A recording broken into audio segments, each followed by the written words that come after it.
ne doit pas être modifié, car cela nuirait aux populations et conduirait au chaos économique. Ces pratiques de tricherie et de malhonnêteté ont été strictement interdites et condamnées par Chouaïb. Que la paix soit sur lui, car elles conduisaient à l'injustice et préjudice porté à la société. Au lieu de cela, il les a exhortés à adopter des pratiques justes et honnêtes dans leurs transactions. Ils, les habitants de Madian, obstruaient le chemin et s'appropriaient injustement une partie des richesses du peuple.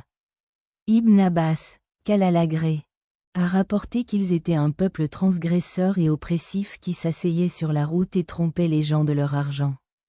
Lorsqu'un étranger passait par là, il prenait ses pièces d'argent et disait « Cet argent est défectueux ». Ensuite, il les réduisait et les rachetait à un prix inférieur. On rapporte également qu'il donnait à l'étranger, à la place des pièces d'argent, des pièces de moindre qualité et défectueuses. C'était comme si, lorsqu'il leur était interdit de tricher dans les poids et mesures, il prenait sur eux de tricher et de tromper dans tout le reste. Il a été fait remarquer que cela impliquait de priver une personne de son droit à un traitement équitable et au respect approprié. L'appel de Chouaïb à son peuple pour le monothéisme, son interdiction des mauvaises actions et la menace de son peuple de l'expulser du village.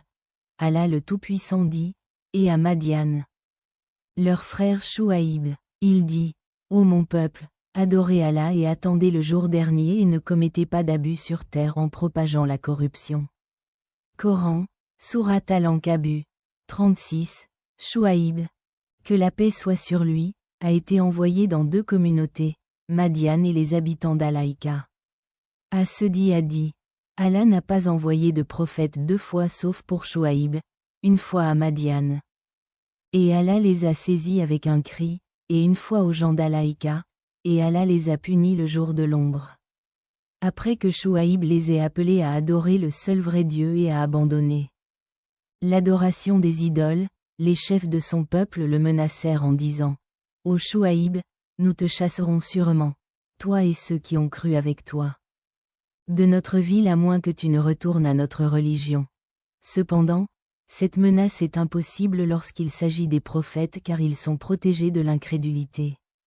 Alors Chouaïb répondit, comment pouvons-nous y revenir alors qu'Allah nous a montré le bon chemin? Nous ne continuerons pas à revenir que si 203.